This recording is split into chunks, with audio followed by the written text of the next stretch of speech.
Welcome to The Explainer. What we do here is simple. We take source material and turn it into a clear, dynamic presentation.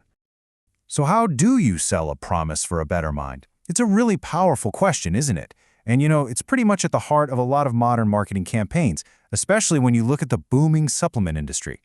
So today, we're going to get our hands dirty. We are breaking down the anatomy of a pitch for a brain health supplement, using its own promotional material as our guide. We're going to deconstruct the sales page for a product called CogniCare Pro, piece by piece, to see exactly how the pitch is put together. All right, so first up, the promise. Every single good pitch starts with a core idea, something to really grab your attention. And this one, it puts a super clear and compelling claim right there at the top. See? That's the foundation for everything. It's broad, it's positive, and it taps into a desire pretty much everyone has. The entire sales pitch that follows, it's all designed to back up this one single statement. Okay, so how do you add some weight to that big promise? Well, you tell a story. The narrative brings in this personal touch from the creator, Elizabeth Bennet. And this quote, it does something really important. It adds a human element. Suddenly, the product isn't just a commodity. It's the result of someone's personal journey. All right, so from the story, we move on to the next part of the pitch. This is where they tell you what's actually in the product. And this is where those broad claims we saw earlier start to get a lot more specific. So the page actually lists more than 11 ingredients, but here are some of the main ones they highlight. Now, the goal here is pretty clear, right? They want to show you that this isn't just something thrown together. It's a complex, carefully selected formula. And from that big list, the source then starts to zoom in, spotlighting key ingredients one by one.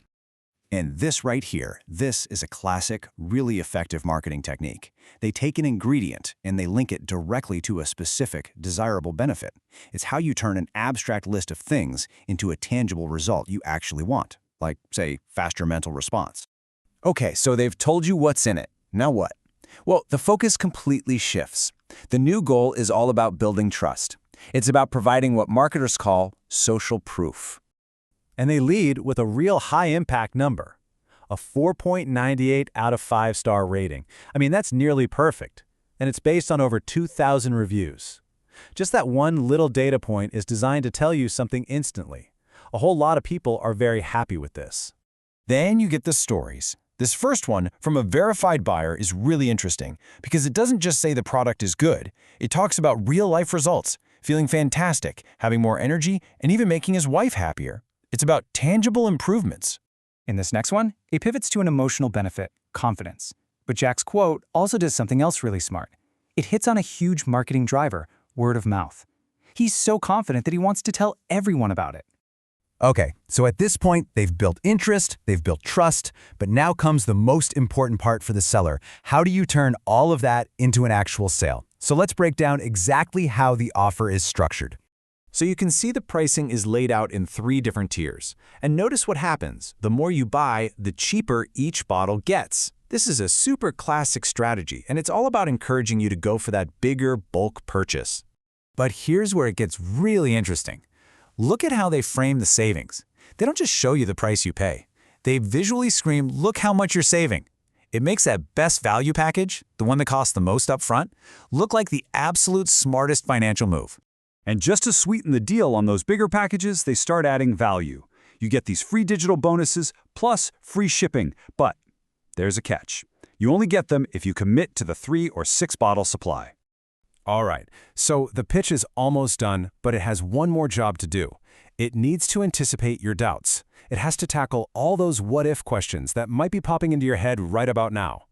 And here's the biggest what-if of all, right? What if it just doesn't work for me?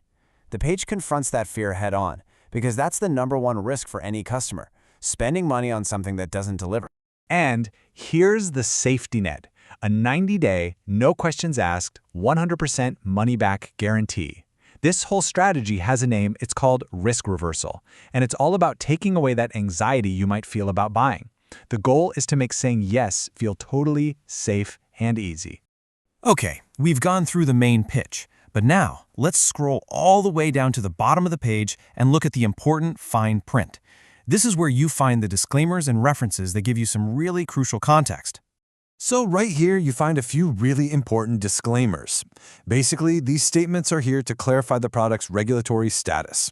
They're telling you that these claims haven't been evaluated by the FDA, that this isn't meant to be a medical treatment, and that you shouldn't take this as medical advice. And to add just one more layer of credibility, the site provides a list of scientific references. Now, it's important to point out that they also say they aren't affiliated with these research groups, but listing these papers is meant to give some scientific backup to the ingredients they've been talking about. So we've basically taken this pitch apart, piece by piece. And now that we can see how the whole argument is built, from that first big promise, to the ingredients, the testimonials, the pricing, and finally the money-back guarantee, we're just in a much better position to look at this kind of information and evaluate it for ourselves. And that leaves us with a pretty important question to think about, doesn't it?